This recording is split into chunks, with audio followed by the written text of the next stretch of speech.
El tema de hoy pues es código sepsis. Nos acompaña el doctor Juan David Plata y la doctora Laura Castillo. La idea pues es que ustedes conozcan sobre lo que es el código sepsis, que es un tema que últimamente pues está con mucha acogida y tiene gran importancia. Es probable que en el futuro, así como tenemos gran acogida de lo que es el PROA, lo tengamos también para código sepsis y que incluso el código sepsis se convierta también en un seguimiento de indicadores desde los entes territoriales y desde lo que es el distrito. Entonces, pues les recordamos también que esta charla se puede observar a través del canal de YouTube, que esperamos aquí también tener una gran acogida. Entonces, muchas gracias, doctor Plata y doctora Laura, por su compañía. Bueno, muchas gracias a los asistentes. Sabemos que en estos momentos es un poquito difícil por la situación, pues, por el mundial. Pero bueno, muy bien. Entonces, hoy vamos a hablar de una estrategia que es el código sepsis y de en qué se basa y en qué sale y cómo les ha ido, básicamente. Entonces, generalmente, cuando uno viene aquí a estas charlas, uno dice, otra vez hablar de sepsis, pero siempre hablamos de sepsis y es verdad, los infectólogos somos así, siempre hablamos de lo mismo. Pues en este caso, vamos a ver es por qué seguimos insistiendo tanto en hablar de este tema. Todos los años lo hablamos de lo mismo, pero miren cómo la sepsis sigue impactando a nivel mundial. Sí, claro, mucho de esto ha bajado después de la pandemia, de acuerdo, pero sigue teniendo una carga muy importante. En 2021 se estimaba que habían 166 millones de casos en todo el mundo y de esos casi 22 millones de muertos. Eso es demasiado. ¿Qué tanto? Pues se estimaba que esto era aproximadamente el 32% de todas las muertes que había a nivel mundial. Eso es muchísimo, esto es demasiado. Y por eso es que la sepsis sigue siendo un tema muy importante, particularmente en nuestra área. Porque es que en Latinoamérica y en Colombia tenemos otros problemas, no solamente la gravedad de los pacientes sépticos, la probabilidad de mortalidad que tenemos, resulta que en Latinoamérica y en Colombia esto aumenta, porque es que nuestros sitios, la parte de nuestro sistema de salud es diferente. Y estas limitaciones son vulnerabilidades y eso se transforman en otro enemigo adicional a lo que ya no representa la sepsis. Entonces, son pacientes que tienen más riesgo de morir, no solamente por la misma infección, sino por cosas ya inherentes al sistema de salud. Entonces, aquí cambia un poquito el concepto. Ya hemos hablado de la sepsis 80.000 veces, pero vamos a hablar qué hay de nuevo. Resulta que la sepsis se debe tratar como si fuera un infarto, como si fuera una ACV. Esto es cuestión de tiempo. ¿Qué pasa en las instituciones lo que ustedes ven hoy en día? Ah, es que llegó alguien infartado. No, mejor dicho, eso, urgencia se transforma, todo el mundo corre, ya todo el mundo sabe qué hacer, el paciente no se ha quitado los pantalones y ya le están tomando un electrocardiograma, lo están trombolizando, todo funciona de forma automática. Y básicamente eso es lo que se ha visto que se debería implementar en la sepsis, porque eso es lo que nos vienen diciendo hace muchos años, que la sepsis, el paciente séptico y sobre todo si está en choque séptico, cada hora que pasa es mucho peor. El paciente tiene más chance de morir a medida que pasa el tiempo. Por eso, eso es el primer concepto. Cuando ustedes tengan un paciente de sepsis, considérenlo como si fuera un infartado. Hay que correr y hay que hacer algo. Y eso es lo que vamos a hablar el día de hoy. Por supuesto, pues hay cosas que se mantienen, las definiciones de la sepsis, entonces la disfunción orgánica que hay en el paciente, que puede comprometer órganos, ya el choque, que es mucho más grave, que es el paciente que necesita cristaloides o vasopresores, y aquí establecen lo que está, como se ha puesto muy de moda, el Quick SOFA para todo. Claro, el Quick SOFA ayuda, pero el Quick SOFA no debe ser lo único para clasificar el paciente. Hasta acá es lo que hemos siempre hablado con respecto a la sepsis. Pero entonces, en sí, ¿qué es el código sepsis? Entonces, el código sepsis lo que es, ya sabiendo las definiciones que hemos siempre hablado y ya sabiendo que tenemos que ponerle cuidado y actuar rápidamente con estos pacientes, aquí es donde se habla de esta estrategia. Entonces, el código sepsis es una estrategia, tal cual como sucede con los pacientes infartados, con los pacientes con una ACV. La idea es cómo activamos, qué tenemos que hacer. Y eso es lo principal, que cuando uno notifique, active una alerta de un código sepsis, eso es mover personas, mover procesos y activar tiempos. Y eso es lo principal, tiene que ser automático, pero eso tiene unos procesos. Entonces, lo primero es establecer criterios claros. Esto es lo primero que ustedes tienen que hacer. Ya saben que tienen que correrle, pero bueno, ¿correrles qué? Criterios claros. La activación debe ser simple. Todos deben entenderlo. Ahora, código sepsis no estamos hablando desde el infectólogo. Yo no soy el que tengo que activar el código sepsis. Esto se puede activar desde la primera línea. Por eso es que la parte del código sepsis es clave, porque aquí todos hacen parte del mismo engranaje. Desde enfermería, médicos generales, el internista, el cirujano, el intensivista, y ahí ya caemos nosotros también. Entonces, todo el equipo médico tiene que tener unos criterios claros y sencillos para activar el código sepsis. Y tienen que entender que esto es un equipo multidisciplinar. Todo el mundo va a tener una función en particular, y cuando se active el código sepsis tiene que saber qué hacer. Hay que dar bundles por tiempo. Cada cosa que se hace se tiene que medir por tiempo, porque eso es lo que vamos a estar corriendo. Y por supuesto, cada cosa que ustedes implementen debe haber una retroalimentación. No es solo ponerlo y ponerlo a correr y ya está. Es ver dónde estamos fallando y cómo vamos a corregir el problema. Entonces, ¿qué componentes debe tener, hace parte del código sepsis? Primero, la activación simple, como les digo. Tienen que haber unos criterios claros. ¿Qué es para mí un paciente con sepsis? ¿Quién puede activar el código sepsis? Todos. El que tenga los criterios puede empezar y alertar a todo el equipo y a empezar la parte del código sepsis. ¿Esto para qué? Para que cuando cada uno empiece a saber que hay una alerta de un código sepsis, ya sabe qué tiene que hacer, qué tiene que pedir. Tengo que pedir lactato, tengo que pedir los hemocultivos ya mismo, quién los ordena, quién va a traer las botellas, tenemos que empezar antibiótico, qué antibiótico van a empezar, si hay que empezar cristaloides, si hay que empezar vasopresores, pero eso es inmediatamente, por eso todo es coordinado. ¿Quién los pide? ¿Quién los trae? ¿Quién los toma? ¿Qué vamos a empezar? ¿En qué momento lo vamos a empezar? ¿Cuánto tiempo tengo para que todo esto esté corriendo? Y en ese tiempo, por lo menos en las primeras 6 horas, tratar de buscar dónde está el foco. Porque ahí viene otra cosa. No es solamente el código sepsis una excusa para poner antibiótico a diestra y siniestra. El stewardship tiene que venir acá. La doctora Laura le dijo al comienzo, no es solamente el PROA lo que tenemos que hacer. Esto hace parte, el PROA se integra a este paciente, a esta estrategia. No es solamente poner antibiótico y hágale. No, ¿qué vamos a hacer luego nosotros para escoger mejor el antibiótico? Y ya se ha visto en literatura que al hacerlo de esta manera, hay cosas muy positivas y eso ya se ha medido. Si empezamos a mezclar los bundles dentro de una estrategia, se cumplen mucho más, la gente se empieza a adherir, ya saben, porque esto es automático, la gente ya sabe qué tiene que hacer. Avisan y arranca todo el mundo, a cada uno a hacer lo que tiene que hacer, inmediatamente todo se empieza a pegar. Además, hay una mejor oportunidad en el inicio del antibiótico, ya después nosotros lo corregimos y por supuesto esto se va a ver impactado en la mortalidad. Y esto no es solamente un decir, resulta que les traigo 2 ejemplos. Y esto es en el Hospital La Princesa en Madrid.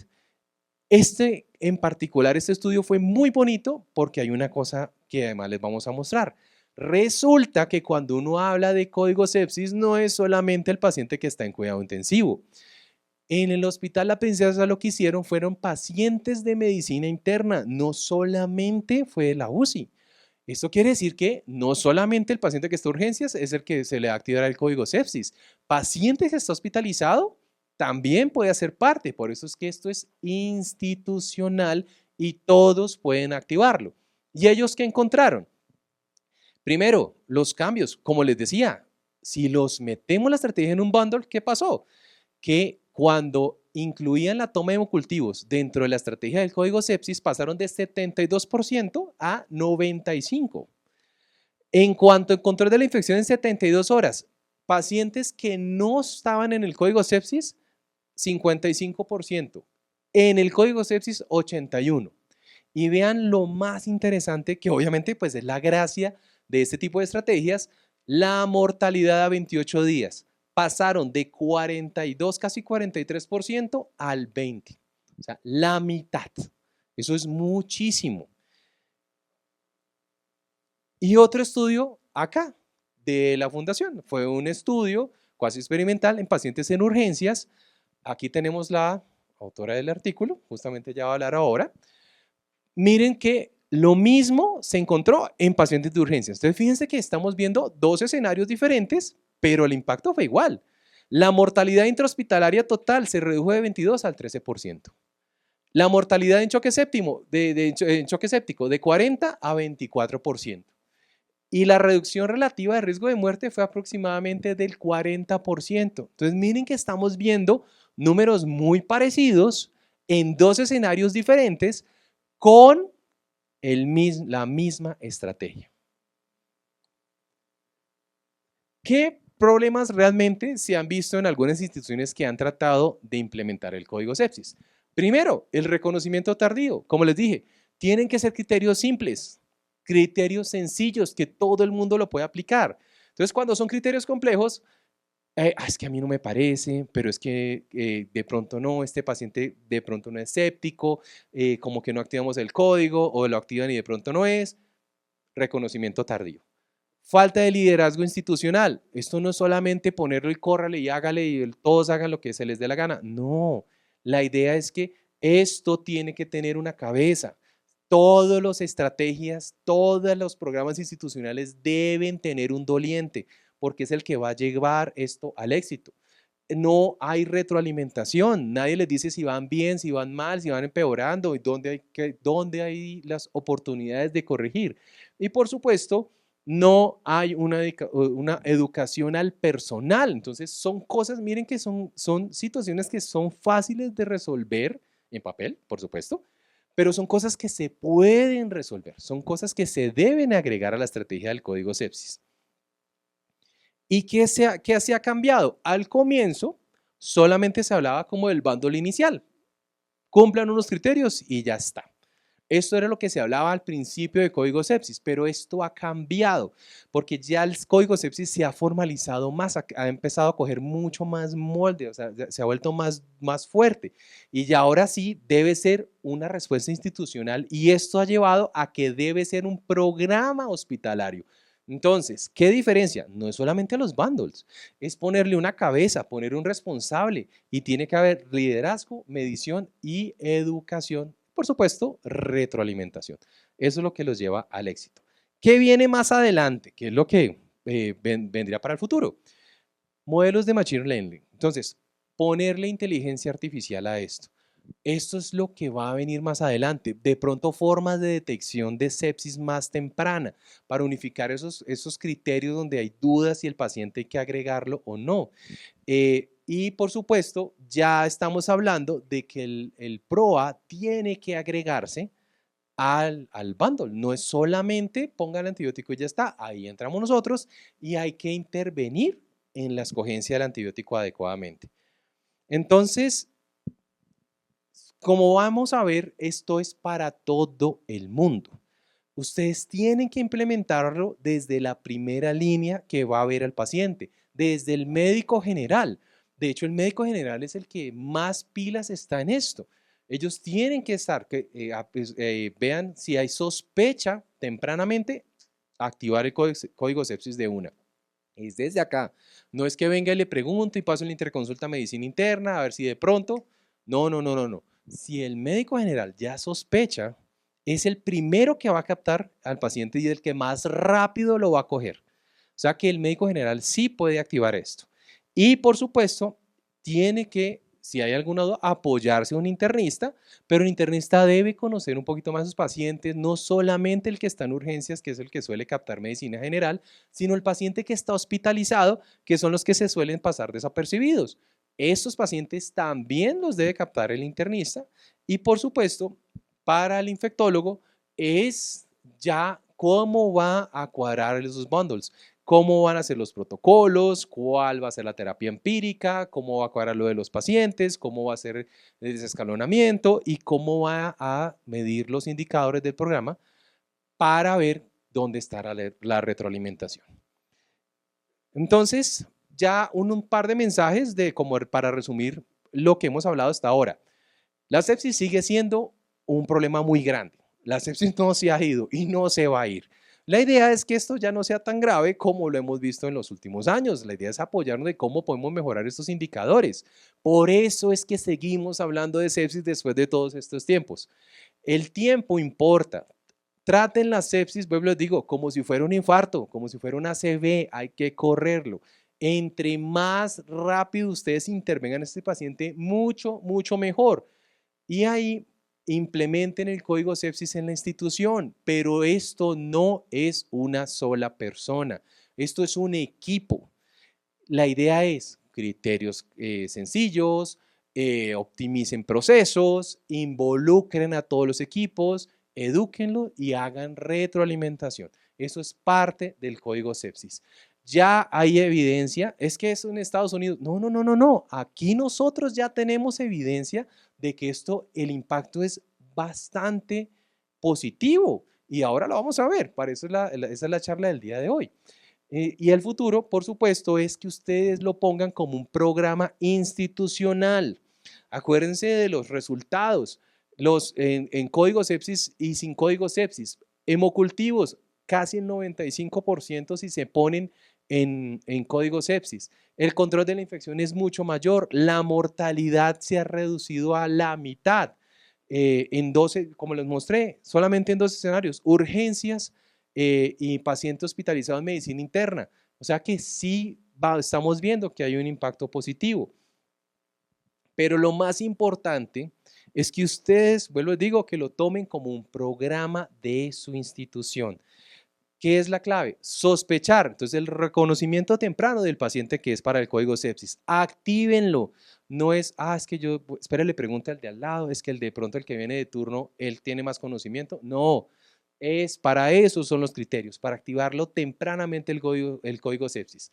Ejecuten el bundle en tiempos, acuérdense, hay que correrlo. Y sobre todo, sostenerlo. Eso es la educación del paciente, captar más gente para el equipo y la retroalimentación.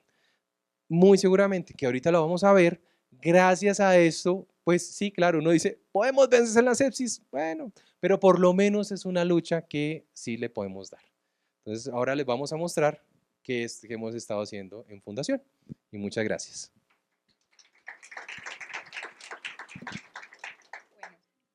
Voy a contarles algo de la experiencia que hemos tenido nosotros en la Fundación Santa Fe.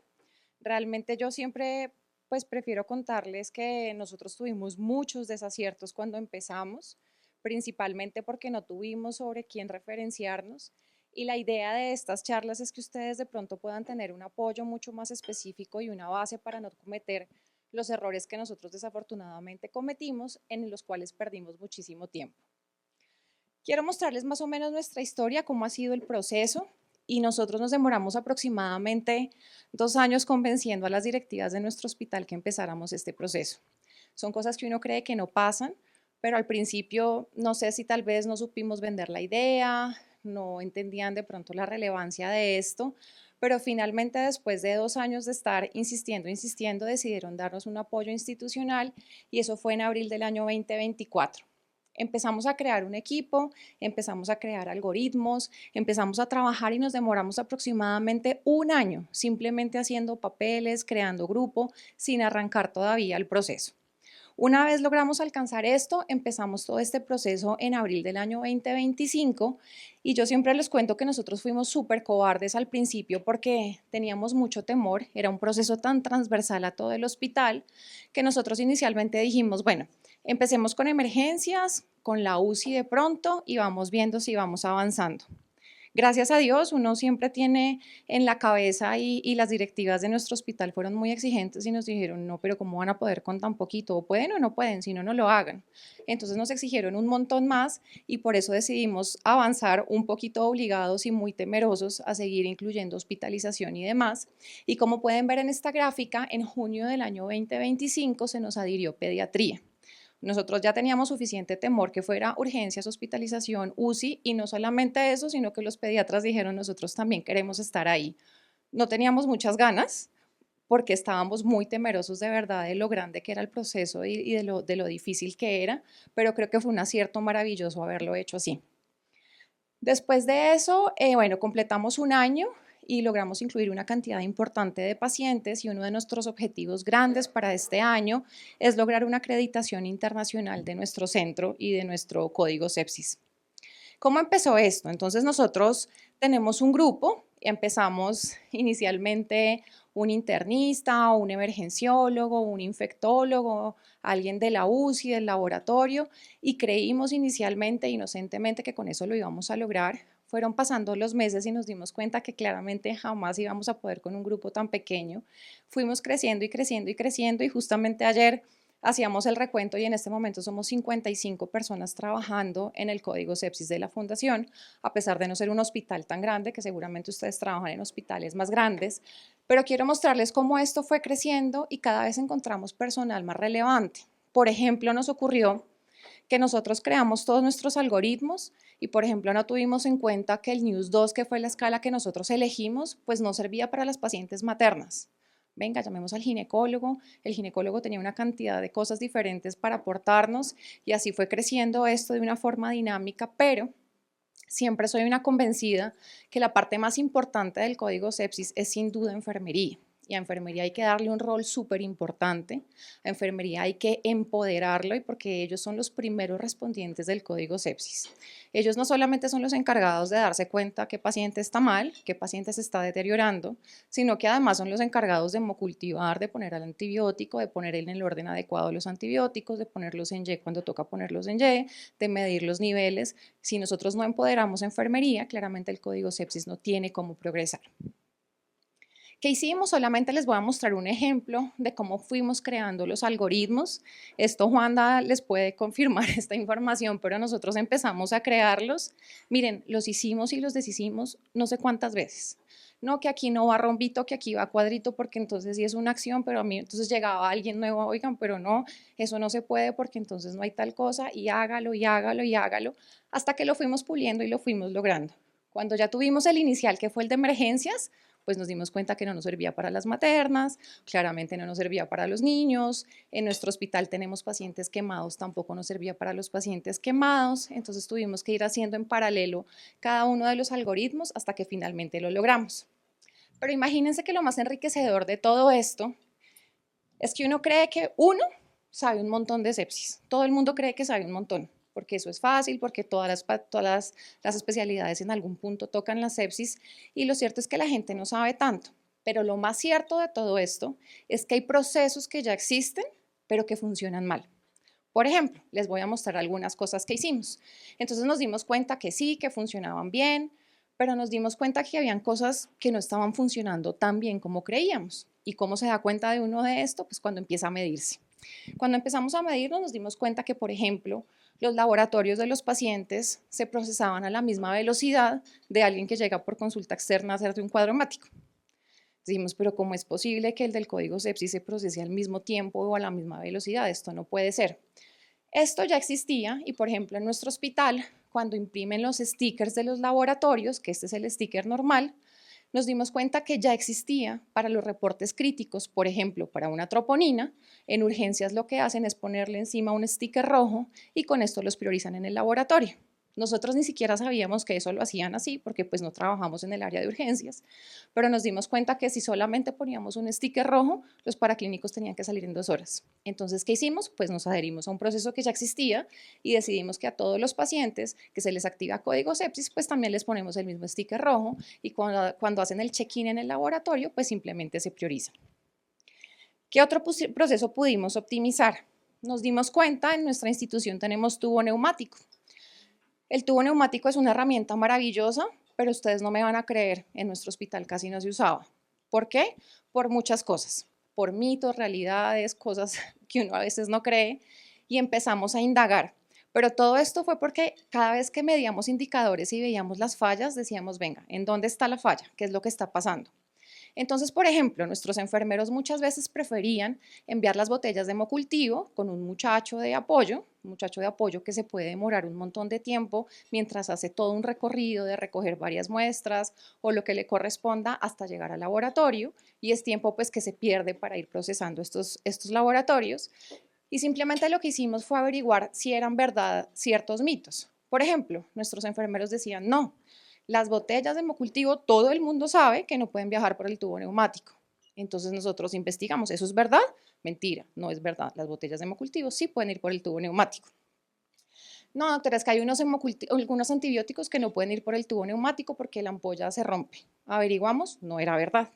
Entonces empezamos a utilizar varias cosas, como por ejemplo el tubo neumático, que ustedes alguna vez de pronto me han oído, pero es que desde el sitio más distal del hospital se demora 3 minutos. Díganme qué persona de apoyo puede competir contra esto mientras espera un ascensor, mientras le entregan la muestra, mientras a veces se para a chismosear con el amigo, mientras todas esas cosas, pues es imposible competir. Entonces fuimos optimizando poquito a poquito todos estos procesos. Esto es una cosa importante y no porque estemos en esta reunión, pero para nosotros fue clave que absolutamente todos los códigos sepsis que nosotros activamos los vieran los infectólogos. Los infectólogos fueron súper claros con nosotros cuando empezamos todo este proceso y ellos nos dijeron, bueno, a nosotros no nos interesa ser los líderes de esto, háganle, los acompañamos, pero no lo vamos a liderar, no nos da la vida ni el tiempo para hacerlo, pero decidimos de forma unánime que a todos los pacientes que se les activaba el código sepsis los iba a ver infectología. Creo que es una estrategia muy costo efectiva, no la tengo medida en costos, pero ya casi.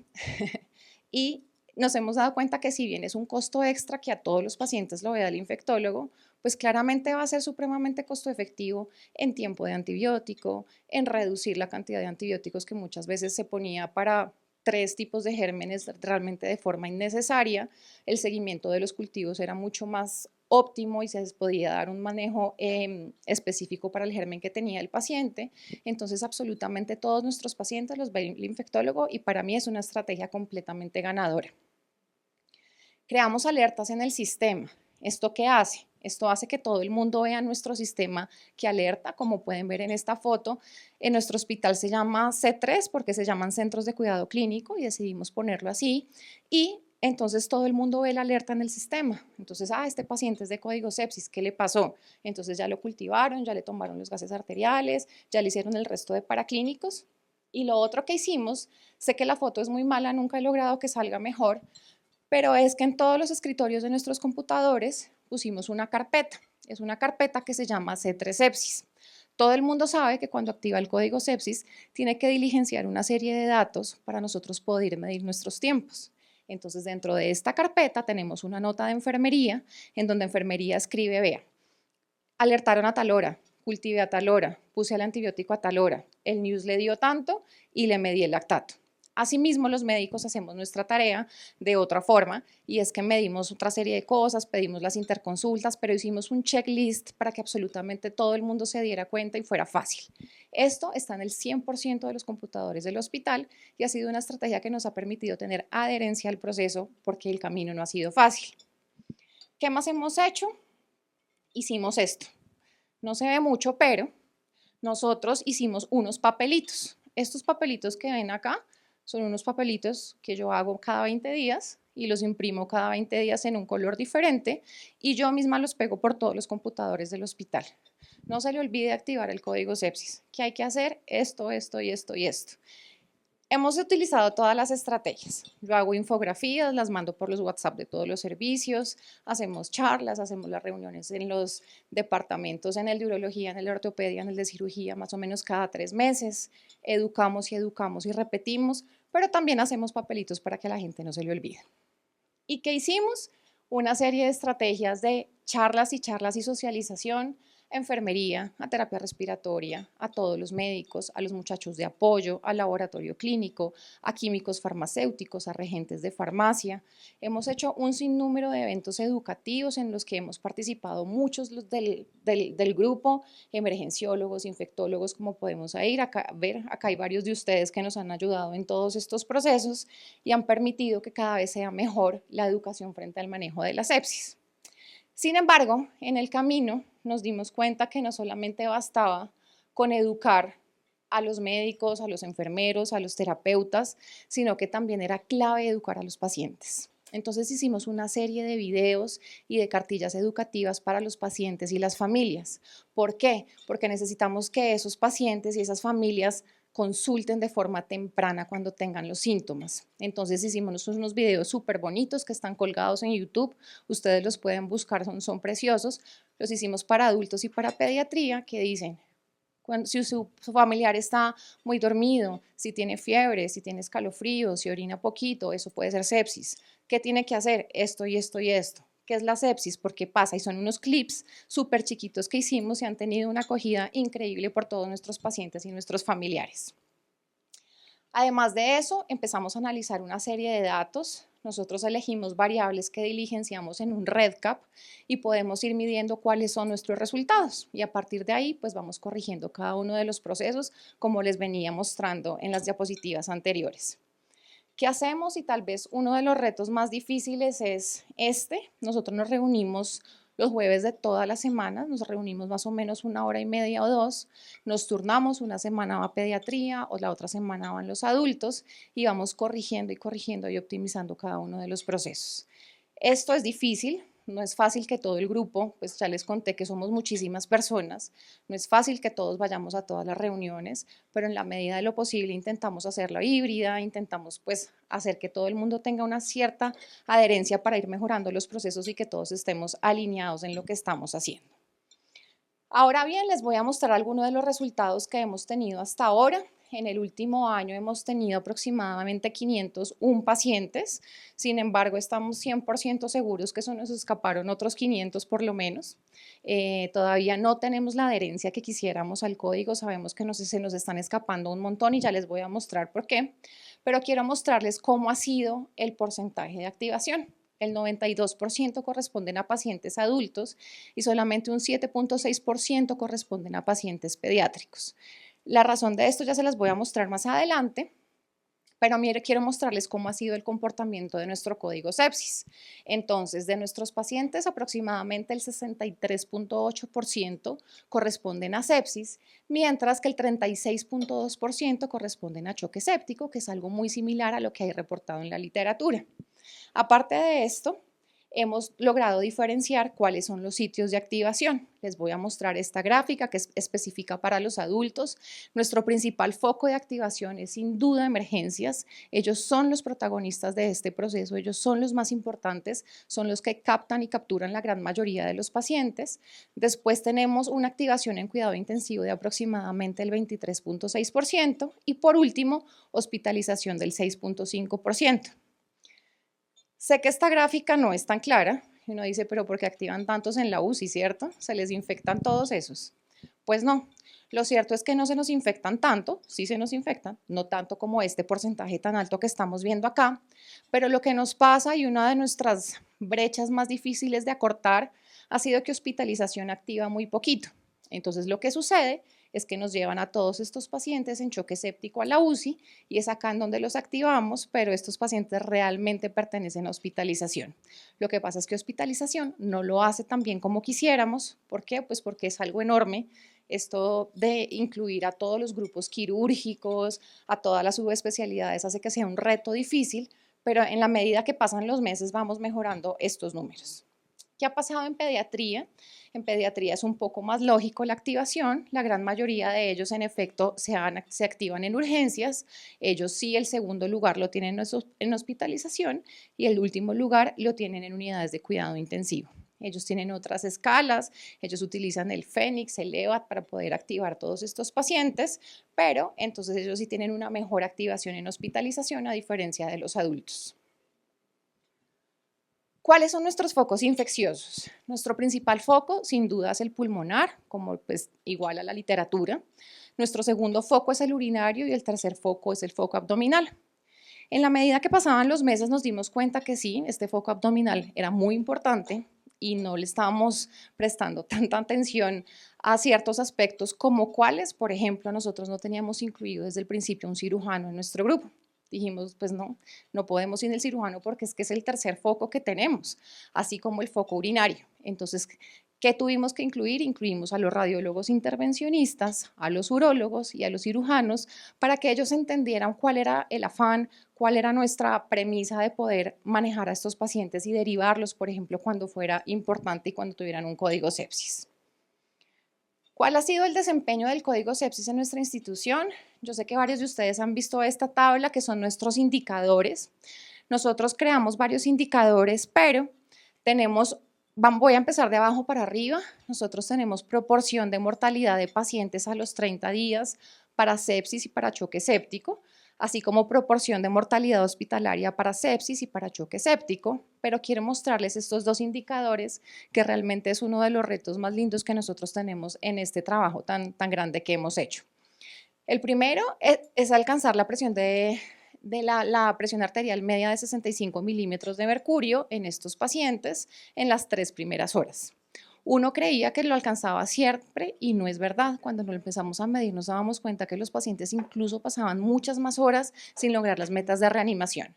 Sé que esto tiene muchas controversias, díganmelo a mí que trabajo en cuidado intensivo y todo lo que hay alrededor de la reanimación, de la edad, de todos los estudios que hay, pero nosotros necesitábamos hacerlo simple, hacerlo claro para que todo el mundo tuviera una buena adherencia al proceso.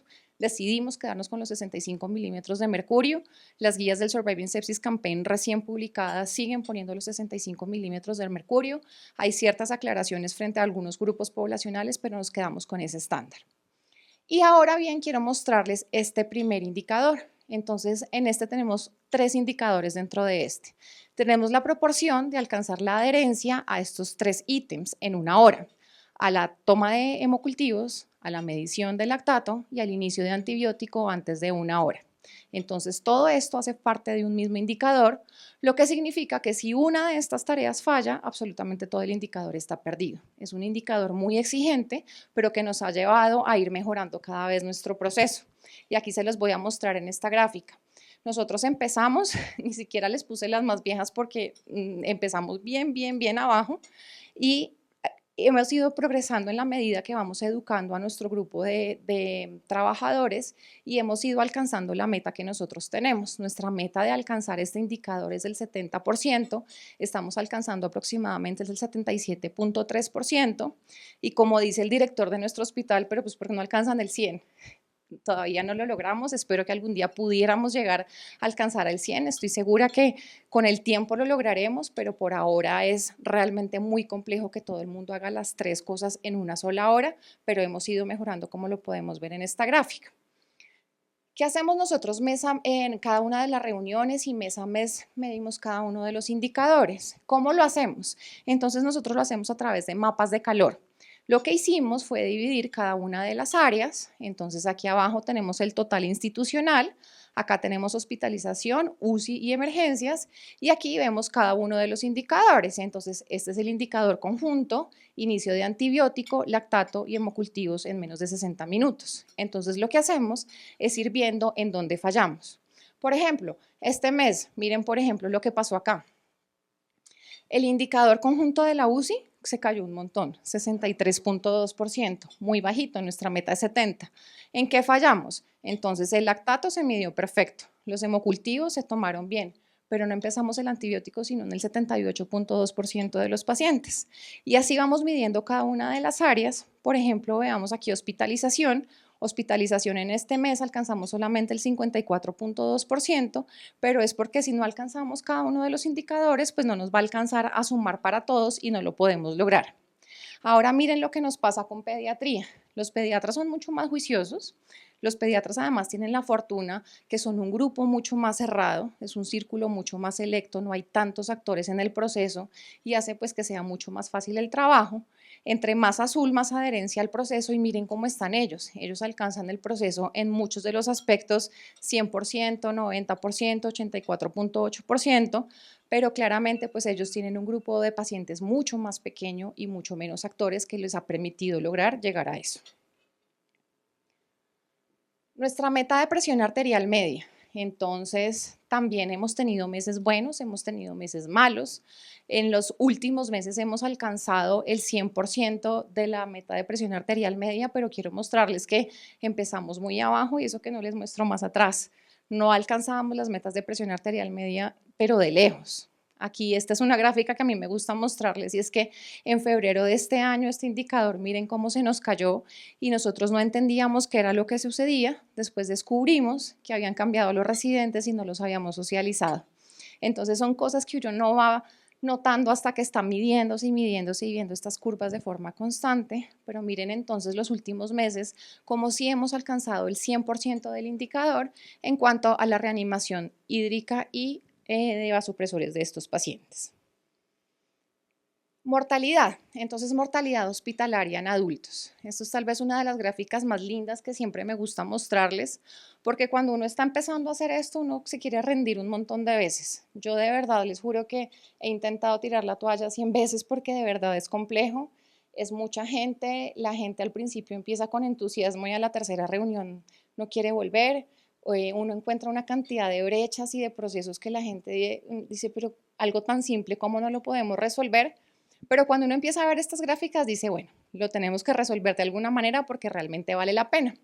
Entonces quiero mostrarles en esta primera columna, esta es la mortalidad por sepsis en Colombia, alrededor del 34%, como lo mostraba Juan David en las diapositivas anteriores. En la Fundación Santa Fe, antes de iniciar el código sepsis, teníamos una mortalidad mucho más baja, una mortalidad del 10%, pero una vez empezado y socializado e instaurado el código sepsis, hemos logrado disminuir esta mortalidad en un 50%. En este momento, nuestra mortalidad por sepsis es del 5%. Claramente, esto es en aquellos pacientes que se activan. No les voy a decir que es un mundo perfecto porque todavía tenemos un porcentaje súper importante de pacientes que no se activan, pero dentro de los que los activamos, esta es la mortalidad que tenemos hasta ahora. ¿Qué pasa en choque? La mortalidad en Colombia es muy alta todavía, 62%. En la Fundación Santa Fe la teníamos en 39% y en este momento hemos logrado reducirla a un 25.4%. Estos son los datos más recientes que tenemos de nuestros análisis estadísticos, pero si esto les parece lindo y es una gráfica que uno dice, bueno, sigamos trabajando porque realmente vale la pena, quiero mostrarles las gráficas de pediatría. Ellos empezaron con una mortalidad muy baja, y pues para nadie es mentira que la población pediátrica que va a nuestro hospital es una población pediátrica muy bien cuidada. Son niños bien alimentados, vacunados, que consultan a tiempo. Entonces ellos empezaron con una mortalidad bajita, una mortalidad del 2%. Para el año del 2024 estaba incluso por debajo del 1%, pero solamente con la instauración del código sepsis, si bien venían con una mortalidad muy bajita, en este momento ellos alcanzaron un 0 de mortalidad.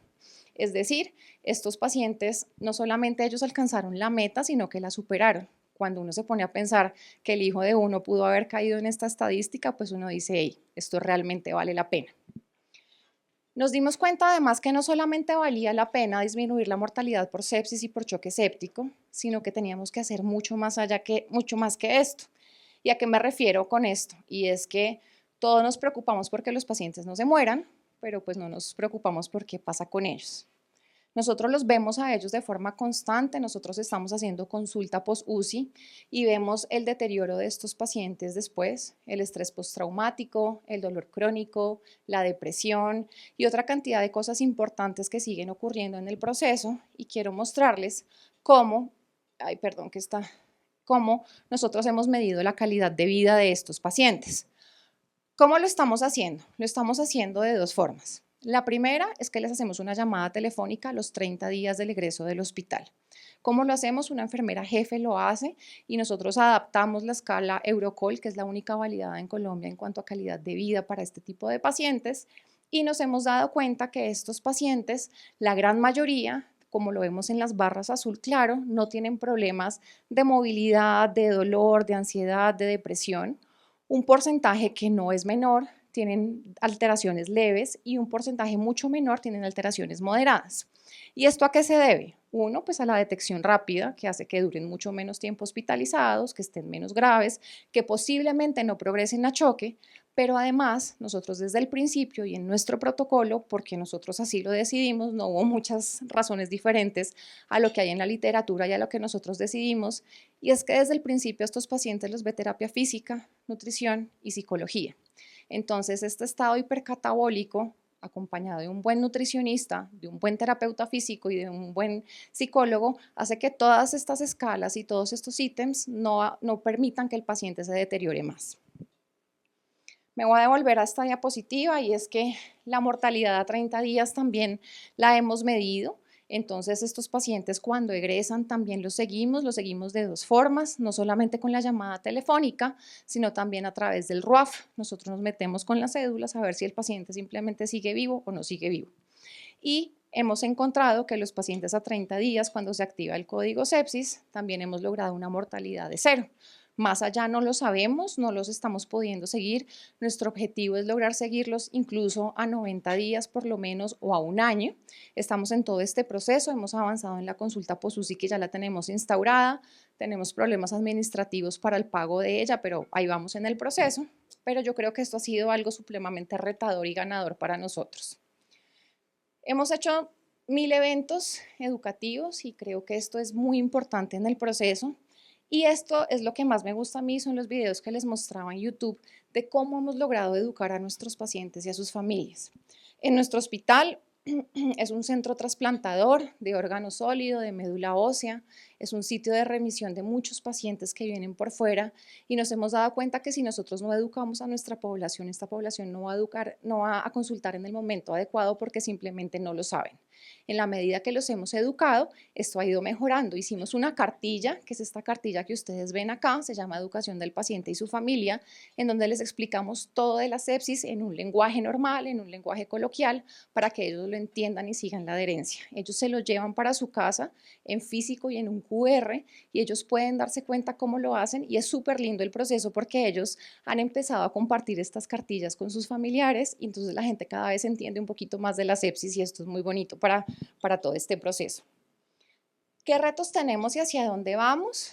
Tenemos que mejorar nuestra adherencia en hospitalización. Este sigue siendo nuestro talón de Aquiles. Recientemente incluimos una nueva de nuestras internistas y lo que nos está pasando últimamente es que nosotros ya llevamos unos añitos pues dando lata con el tema y lo que nos está pasando es que ya los internistas que se están graduando, que ya empiezan a ser los internistas del hospital, pues fueron esos residentes que estuvieron aquí con el acoso de nosotros de hágalo, actívelo, póngalo y ya ellos son los grandes. Entonces para ellos esto ya se está convirtiendo en algo normal, como para nosotros era el código ACB, bueno, ahora se está volviendo para ellos algo normal y esto yo creo que en la medida que sigan pasando los años va a permitir que la adherencia sea muchísimo mejor. ¿Qué otra cosa hemos hecho? Estamos mejorando la calidad del registro. Todavía tenemos muchas brechas, tenemos muchas cosas que nos toca hacerla digitando y no tenemos mucha automatización. Cada vez estamos migrando más a automatizarla, pero ustedes no me van a creer. Por ejemplo, las alertas y los pacientes para nosotros tenerlos en nuestra base de datos me los informan a mí vía WhatsApp. Son cosas que no deberían ocurrir, pero que tienen que ir mejorando con el tiempo y estoy segura que hacia allá vamos. En tercer lugar, el seguimiento. No queremos solamente seguirlos a 30 días, sino extender este seguimiento mucho tiempo más. No queremos que solo salgan vivos, sino que salgan bien. Y por último, queremos hacer un sistema de alerta, ya estamos trabajando en él, ya está súper adelantado, estemos en este momento en pruebas, ni siquiera tiene inteligencia artificial, simplemente es un sistema de reglas que es algo muy fácil, muy económico, muy asequible, en los que cada 2 horas estamos midiendo todos los signos vitales de los pacientes que se cruzan con los paraclínicos y nos está empezando a arrojar las alertas. ¿Qué estamos haciendo? Todavía tenemos muchos falsos positivos y los falsos positivos son un problema no solamente a nivel económico, sino el desgaste del equipo de activar, de hemocultivar, de poner antibióticos para que al otro día nos demos cuenta que no era eso y toque quitar todo y devolvernos. Nos pasa y es normal que pase al principio, pero este sistema estamos muy esperanzados en que logre identificarnos precozmente a estos pacientes y que nos mejore la brecha de hospitalización, que es nuestro mayor problema. Bueno, esto era todo lo que quería contarles. Esta es parte de nuestro grupo de cuidado sepsis al que le debemos pues todos estos resultados. Sin duda alguna, pues todos los eslabones son claves, cada uno es importante en todo este proceso, especialmente nuestro grupo de enfermería, pero pues nada, gracias a ellos todos estos resultados han salido y ojalá que ustedes puedan replicar esto mismo en sus instituciones. Muchas gracias. Bueno, muchas gracias. Yo los felicito porque el trabajo ha sido muy grande y yo creo que es absolutamente gratificante porque ustedes mismos nos muestran los resultados en los indicadores, sobre todo, por ejemplo, el impacto en la mortalidad, que es un desenlace pues tan importante y tan difícil de lograr. Nosotros, pues como infectólogos, tenemos también la tarea de llevar este código sepsis a nuestras instituciones y sabemos que es una tarea muy difícil. Como yo les contaba en la apertura de la charla, prácticamente el PROA también empezó así, con charlas muy pequeñitas, con poquita información que se fue replicando cada vez más y más.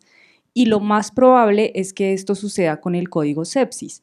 Vamos a llegar al punto en donde todas las instituciones sepan qué es y donde haya una inversión tanto de recurso humano como económico y todo lo que eso implica operativamente hablando para llegar a implementarlo.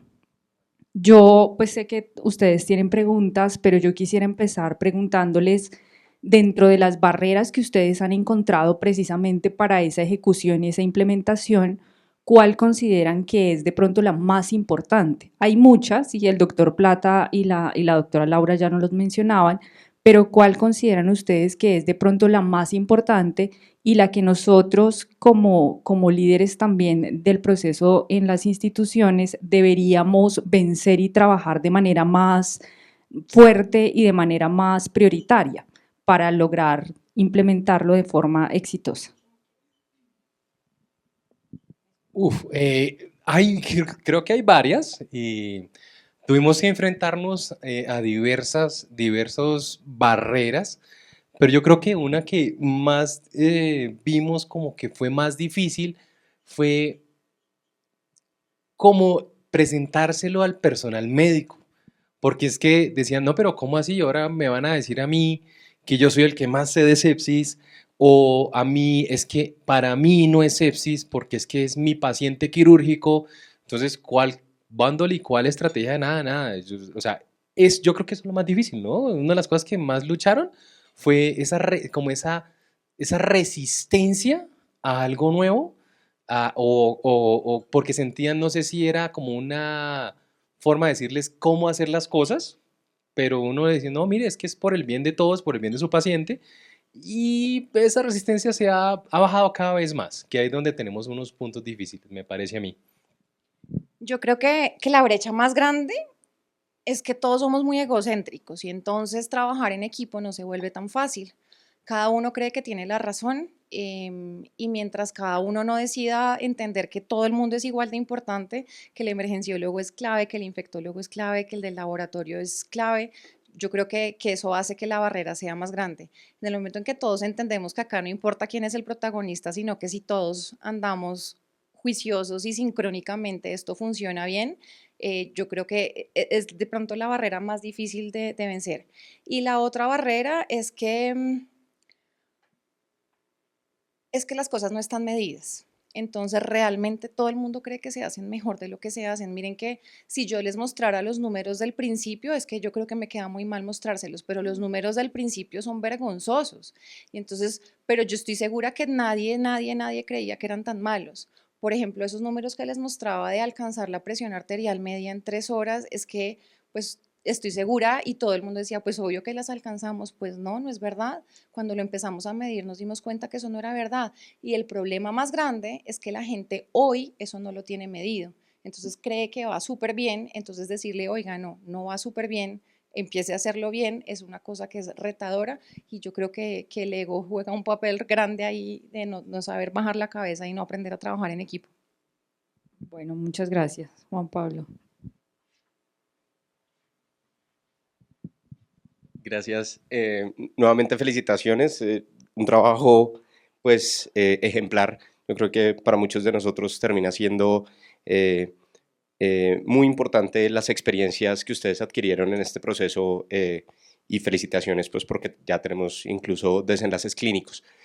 Yo tenía tres preguntas puntuales. Lo primero es, ¿el registro en el seguimiento del paciente se hace prospectivo o se revisa retrospectivamente los indicadores? Esa es una. No sé si... Nosotros los vamos registrando retrospectivamente, pero retrospectivamente 24 a 36 horas. Entonces, como yo te decía, a mí me mandan por WhatsApp los pacientes que se activan del resto del hospital, excepto urgencias. En urgencias hay un drive en donde nosotros tenemos un médico rural que los registra. Entonces, esos pacientes se van registrando 24 o 36 horas para atrás, o sea, se hace retrospectivamente, pero son muy encima.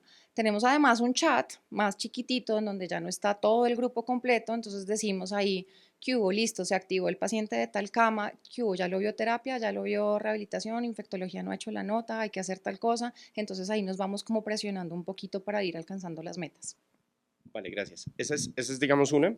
Lo segundo es dedicación. O sea, para todos los que lideramos programas termina siendo muy problemático que uno tiene que ver la interconsulta, además hacer lo que uno tiene que hacer, ver pacientes, etcétera, y además liderar los programas, ver que la gente haga lo que haga, protocolos, responder a la secretaría, acreditación, pegarle a una certificación internacional. Bueno, la pregunta es, una vez se implementa, porque es muy importante en los programas que el tomador de decisiones esté involucrado, no solo informado, sino involucrado, porque pues uno necesita recursos no solo técnicos, sino humanos.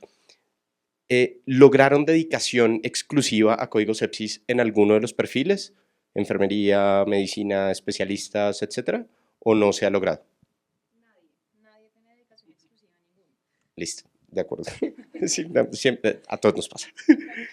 Y yo tenía una tercera pregunta y es, ¿cuál es su porcentaje de positividad en hemocultivos? Es que después de que uno inicia esto, claro, lo más importante es tener una estrategia sensible para que mucha gente se active en código sepsis, es decir, la mayor mortalidad está por la detección tardía, pero la pregunta es, ¿cómo le sumamos un poquito de especificidad? Es decir, en gestión de hemocultivos, ¿qué han visto, digamos, en términos de proporción de positividad, por ejemplo, de botellas de hemocultivos? No sé si lo tienen medido o lo tienen presente. Sí lo tenemos medido, no te sé el dato exacto, sé que Freddy recientemente lo sacó, pero sí nos ha pasado y eso fue un error grandísimo que tuvimos al principio y es que en la medida que aumentamos la toma de hemocultivos, empezamos a tener hemocultivos contaminados y pues una cantidad de errores importantes que nos tocó ir corrigiendo en el camino y eso nos tocó, como todo lo medimos, ¿qué hubo? Tenemos muchos falsos positivos, otra vez reeduque a toda enfermería porque estamos hemocultivando mal, pero específicamente el porcentaje de positivos ahorita no lo tengo. Y lo de dedicación exclusiva, nadie lo tiene. Realmente todos damos muchas horas extras de trabajo en esto, pero quiero hacer una salvedad importante y es de pronto lo que tú decías ahorita y es que uno se imagina que esto es una cosa súper costosa y no es económicamente costosa, es muy costosa en horas de trabajo, en eso sí sin duda requiere el esfuerzo de muchas personas, mucho tiempo, pero económicamente a nosotros realmente nos ha costado muy poco. Lo único que nos ha costado es que tenemos este médico rural que les contaba que nos diligencia los datos, es nuestro único gasto extra, que decidimos pagarlo, la mitad lo paga la UCI y la mitad lo paga emergencias. Fue una alianza que hicimos y así se paga. Y el otro costo extra, que no es tan extra, que sí es del hospital, es que nosotros hace más o menos desde octubre pues ya no pudimos más y necesitábamos una enfermera a cargo. Entonces esta enfermera se retiró de la UCI para hacer ahora parte del código sepsis, pero no es su única tarea, tiene muchas otras tareas extras administrativas, pero es ella la persona encargada de educar, de diligenciar otra cantidad de datos, de seguir telefónicamente a los pacientes, porque claramente pues ninguno de nosotros podía hacerlo. O sea, nuestros turnos siguen igualitos, nuestras horas de trabajo igualitos, sino que pues nos quedamos horas extras de trabajo. Pero económicamente ha sido muy poquita la inversión. Además hay otra cosa que ha ido cambiando con el tiempo y es que al comienzo las reuniones de Código Sepsis eran 3 gatos nomás, eso no iba nadie. pero ya, y hoy en día ya no caben en el salón donde usualmente nos vemos, ya la gente no cabe. Y la forma en que se ha hecho eso es que la forma en que se ha presentado las reuniones de código sepsis no se sienten o punitivas, obligatorias, o como una reunión de como de castigo o algo así, sino la gente, pues, genuinamente le ha gustado ir y se sienten muy engranados como equipo, que esa es la parte y es multidisciplinar, entonces cada uno siente que lo que está aportando es importante y que hace parte de un equipo muy fuerte. Entonces por eso hoy en día ya nos tocó vivirlo. Por un lado, hay virtualidad y cuando van todos no caben, el salón se llena. Entonces, Y lo otro que hacemos es que como hay un representante de cada área, está el cirujano, el emergenciólogo, bueno, cada uno de ellos son los encargados de bajar la información al resto del grupo a través de sus reuniones, de sus chats y demás. Y lo que hacemos es que cuando hay errores, entonces a mí, por ejemplo, este médico rural me dice, vea, a este señor de ayer no le hicieron esto, faltó aquello, entonces de una forma súper amigable, ¿qué hubo? Oiga, hágame el favor, usted ayer no hizo esto, no sé qué, o a veces lo que hacemos es que en el chat de la UCI yo les escribo, por ejemplo, llevamos una semana sin un código sepsis, no les creo qué está pasando. Al otro día hay 5. Entonces, el proceso es difícil, la adherencia baja y eso es una cosa con la que uno tiene que aprender a luchar y es que, o a mí me pasó un montón, no sé si el problema sea yo, pero uno se frustra un montón cuando hace todo el esfuerzo y todo arranca y ¡pum! Otra vez se cae. Y uno dice, pero ¿qué pasó? Es normal. Eso, de hecho, hay un montón de artículos de esos súper bonitos y es que así somos los seres humanos y en la medida que nos explican y nos regañan lo hacemos súper bien, pero eso está medido. Entonces nosotros decidimos y tuvimos varias estrategias de reeducación. Entonces no solamente son los papelitos, las infografías, las reuniones, sino que cada 3 meses estamos socializando a toda enfermería del hospital. Uno se imagina que eso no es una tarea tan grande, pero ustedes pónganse a pensar turno de mañana, de tarde, de noche, la otra noche de urgencias, hospitalización, UCI, gineco, es una cantidad de gente súper importante.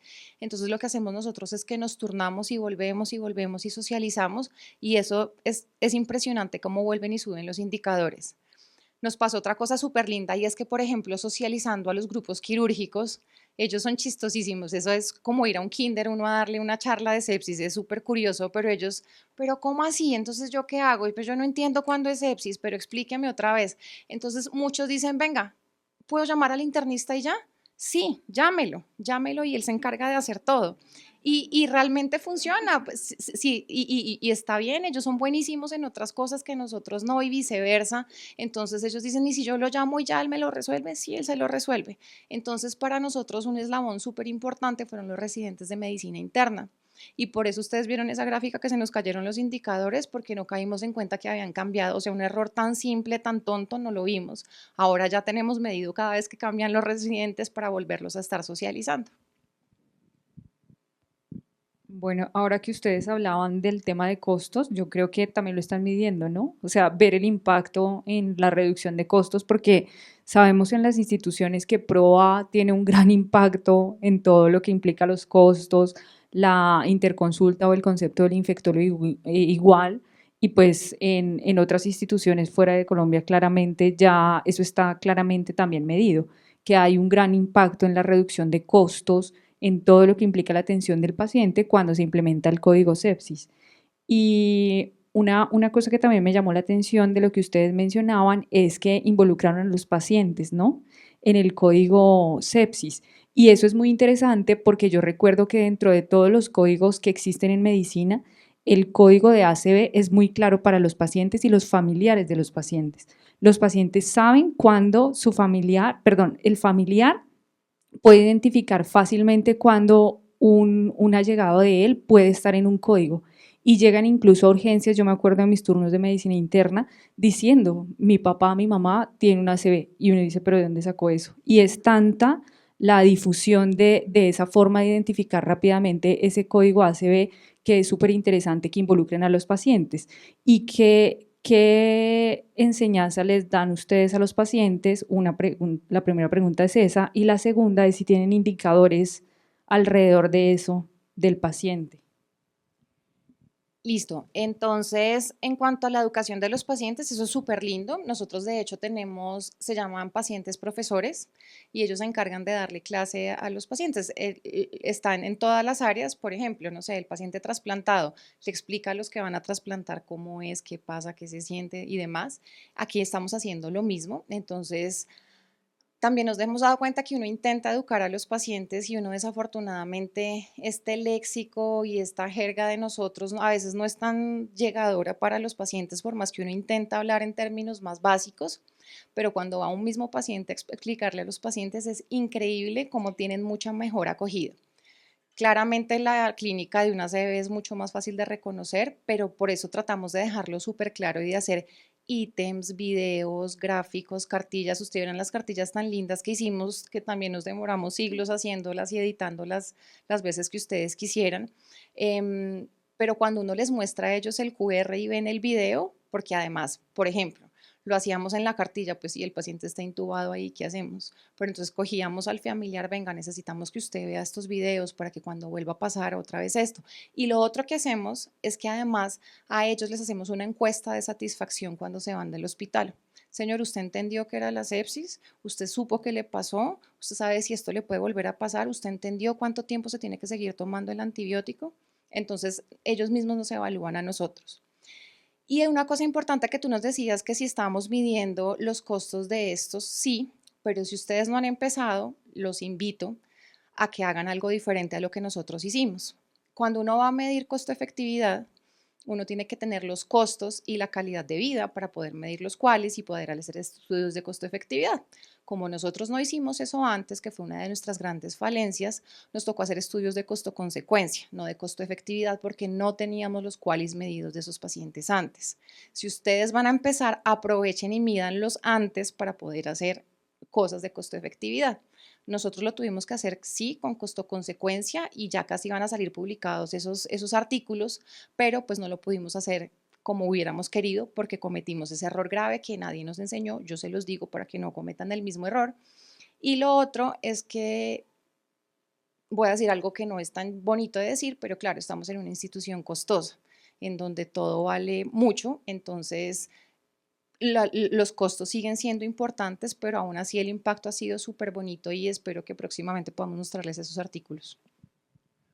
Esos pacientes, cuando, digamos, cuando ya están en hospitalización general, sí ha habido un cambio. Y es que cuando uno los ve, ya tienen el concepto de cuando, ¿cómo va todo? Ah, sí, es que estaba, oiga, ¿cómo salió el artículo? El cultivo que yo tenía pendiente, es que mi familiar ya lleva 10 días de piptazo. Entonces, o sea, ya le hablan los pacientes a uno muy centrado, porque le pusieron algo para la atención, ni idea, algo pino y se me hincharon las piernas, pero no tienen ese concepto. Pero de la parte antibiótica sí ya le hablan a uno, no, yo ya sé que llevo tantos días de antibiótico, yo ya sé que que me faltan unos cultivos, sé lo que me salió la vez pasada, sé que mi paciente mi familiar estuvo muy malo por tal y tal cosa. O sea, ya tienen el concepto un poquito más dilucidado de esto, no solamente una infección, punto, sino las partes claves de la infección de ese paciente.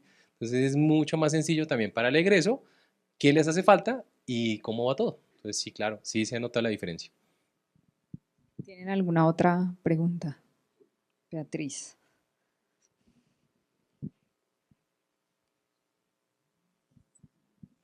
Tengo una pregunta y es en el indicador que ustedes tienen meta del 70% o igual al 70% de la administración del antibiótico en la primera hora. Veo que inclusive en los cuadros que mostraba usted de pediatría también es una barrera allí la parte del antibiótico. Que entonces quería saber cuáles han sido esas barreras en ese ítem específico, el del antibiótico. ¿Qué es lo que pasa? Ejemplo, no me lo ha autorizado infectología o farmacia se demora o la preparación, la dilución o es que lo tenemos que poner en Y, no sé qué sé yo. O sea, ¿qué barreras han encontrado al respecto? Que me parece ese aspecto supremamente interesante. Eso fue uno de los puntos cuando Laura estaba mostrando, cuando estábamos haciendo los rombos y los rectángulos, una de las peleas, ¿cierto? Fue eso porque es que el primer problema fue, pero si el paciente está en UCI, pero el paciente está en urgencias, Y después de hacer reuniones, 80.000 reuniones y poder lograr como una estandarización del antibiótico a seleccionar, llegaron los pediatras y nos dijeron, nosotros no usamos nada de eso. Es que los antibióticos que usamos nosotros son diferentes.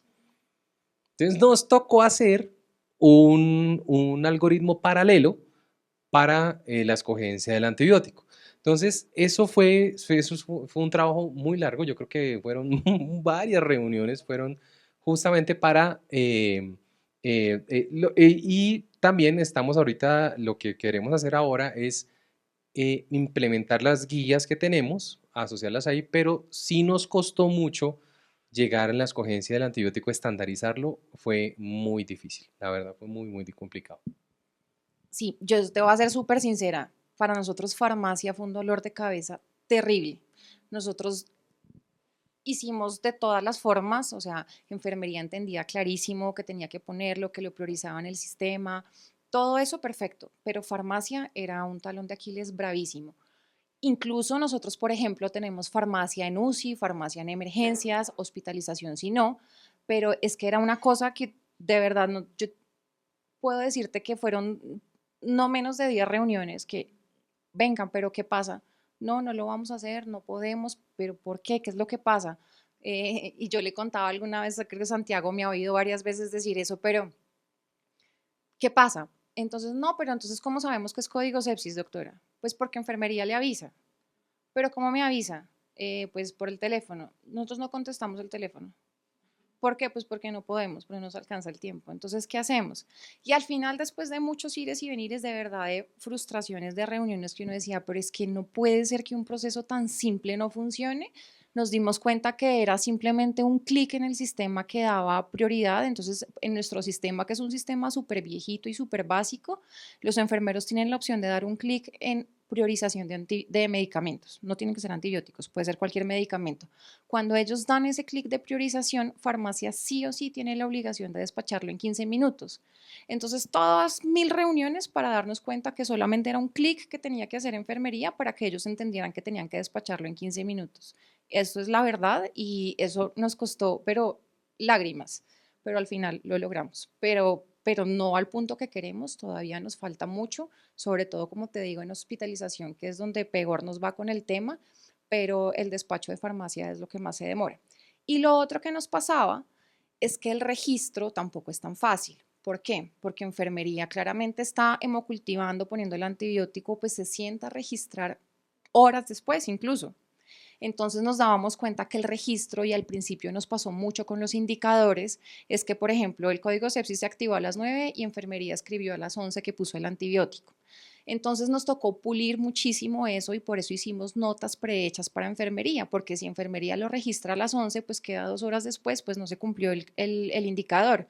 Entonces nos tocó hacer unas notas para que ellas pudieran ponerla retrospectivamente, diciendo, vea, yo hice esto, pero hasta ahora me estoy sentando a escribir porque pues no tuve tiempo mientras yo trabajaba con el paciente. Entonces también el registro fue un bache súper grande, pero eso sí lo hemos logrado mitigar. Por allí, ¿cierto? Sí. Buenas noches. Yo tengo dos preguntas. Hablando de costos, yo me he dado cuenta que, bueno, sabemos que la fundación pues tiene un músculo financiero y recurso humano muy valioso. ¿Qué ideas o sugerencias les pueden dar a ustedes a aquellas instituciones que no cuentan con los mismos recursos y que he visto, porque lo he vivido, con directores de UCI tratando de implementar este código sepsis, pero desafortunadamente las instituciones, no sé, no pueden sino tomar un hemocultivo porque solo cuentan con aerobio y no con anaerobio, o cuentan con solo un juego, bueno, cositas así que ustedes puedan sugerir. Y la segunda pregunta, con respecto a los indicadores que ustedes dicen que el antibiótico se tiene que dar en una hora y lo que mencionaba el doctor, después de que los hemocultivos dan positivo y se detecta, la doctora mencionó también que hubo algunos errores en toma de muestra que se fueron corrigiendo. ¿Han medido el impacto en la generación de resistencia antimicrobiana en estos, digamos, al poner un antibiótico rápido, esperar al resultado, tener que hacer un descalamiento? ¿Se ha visto impactada la resistencia antimicrobiana en la institución?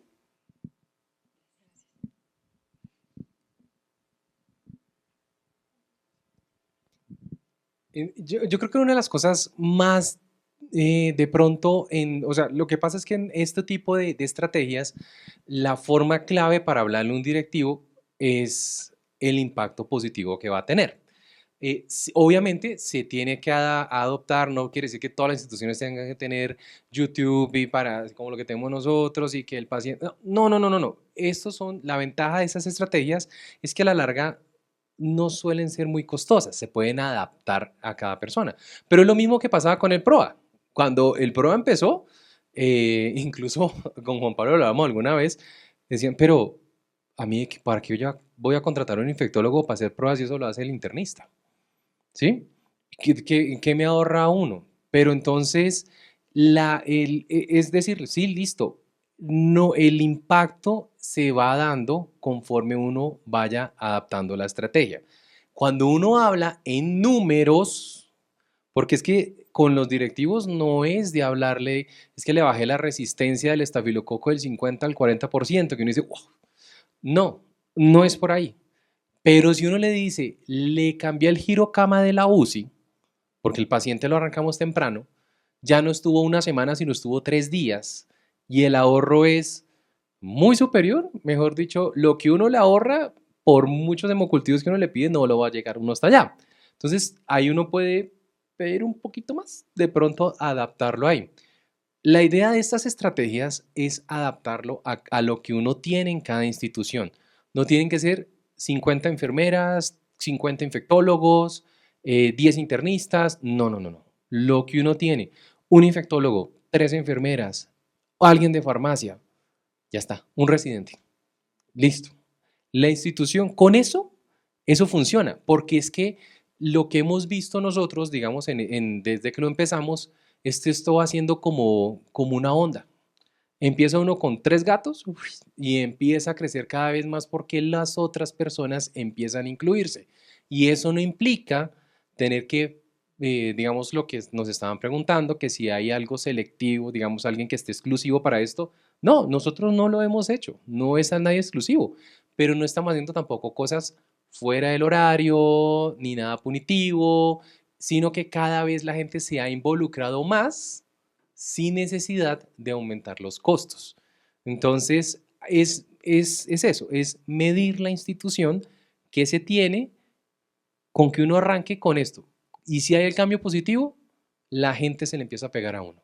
Y ahí no hay un aumento de costos. Pero si el grupo va a crecer cada vez más. Sí, yo creo que en cuanto a esa pregunta, cada uno pues tiene que adaptarlo a lo que puede tener, no hay otra forma. En eso consiste yo creo que la vida, uno adaptarse a lo que tiene y ya.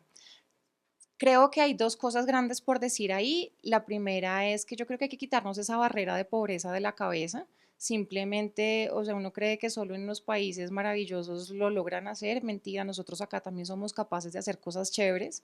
Simplemente que hay que adaptarlas. Por ejemplo, ustedes dirán, listo, en ese hospital chévere, que tienen un montón de cosas, pueden hacerlo, pero por ejemplo, alguna vez fuimos a referenciarnos con el doctor Marcio Borges, entonces ellos nos mostraban cómo lo hacían y él nos decía, no, es que cuando activan una alerta de código sepsis, el intensivista, porque allá no hay infectólogos, entonces el intensivista baja y ve al paciente. Entonces yo le decía, pero ¿cómo así que el intensivista baja y ve al paciente? O sea, ¿en qué momento logra ir a hacer eso? Me decía, sí, pues normal, ¿no? Entonces yo, pero ¿cómo así? Me decía, sí, pues es que acá hay un intensivista por un paciente. Yo le decía, ah, pues no, eso no puede ser la realidad nuestra. Entonces, hay diferentes escalas y diferentes formas de hacerlo. Claramente para nosotros eso no es una opción porque nosotros tenemos una relación gigante de médico-paciente, no obtenemos esa opción, lo adaptamos. Entonces nosotros nos hicimos nuestro algoritmo como a nosotros nos pareció que se adaptaba a nuestra realidad. Por ejemplo, yo sé que hay hospitales en donde el infectólogo no cobra por eventos, sino que está toda la mañana contestando las 100.000 interconsultas y tiene un sueldo fijo. Entonces yo creo que pues cada uno lo tiene que adaptar a su realidad. Si solo tiene una botella, pues hágale con esa botella porque pues es lo que hay. Entonces, pero yo creo que hay que quitarse esa barrera de no, no podemos, no, sí se puede, con las uñas, con lo que haya, pero que se puede, se puede. Cada uno adaptado a su realidad. Y en cuanto al impacto de resistencia, sabes que no lo tenemos tan claro del antes y el después del código sepsis. Obviamente ustedes saben que la problemática de resistencia es enorme, que cada vez es más grande y nosotros no somos ajenos a esa realidad que está todo el país, pero claramente el antes y el después no. Es una cosa súper interesante que ni se me había pasado por la cabeza medir, pero que podemos hacer claramente.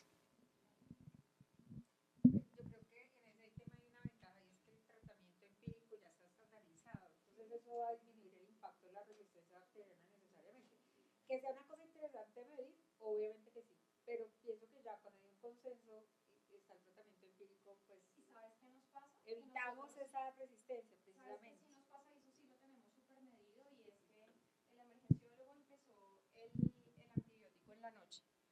Obviamente el infectólogo pues no va a contestar a las 2 de la mañana la interconsulta, pero sí el infectólogo la va a contestar a las 8, a las 9, bueno, no sé, a la hora que sea. Y lo que pasa en la gran mayoría de las ocasiones es que el antibiótico se va para abajo. O sea, casi nunca pasa que el antibiótico esté por debajo y se quedó todas esas horas sin cubrimiento ese paciente. Casi siempre lo que pasa es que lo simplifica, entonces no solamente va a impactar en la resistencia, sino también en los costos, porque pues disminuye un montón los antibióticos, pero casi siempre, Juanda, tú corrígeme si no es así, y casi siempre es para abajo, antes lo simplifican más. Entonces yo creo que por eso la importancia del infectólogo, y a mí me parece que es súper relevante que estén ahí siempre. Bueno, muchas gracias. No sé si tienen alguna otra pregunta.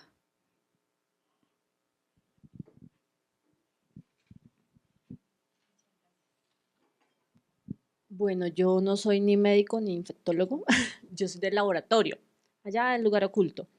Y hay algo que me genera curiosidad. En mi institución no tenemos, hasta donde yo sé, código sepsis aún establecido, pero sí tenemos un buen equipo de prueba, muy sólido. Entonces, ¿creen que sea posible iniciar una sensibilización desde el equipo de prueba que tiene las 1000 reuniones que están establecidas, que se va haciendo ahí como al ladito del niño pequeño de la mano?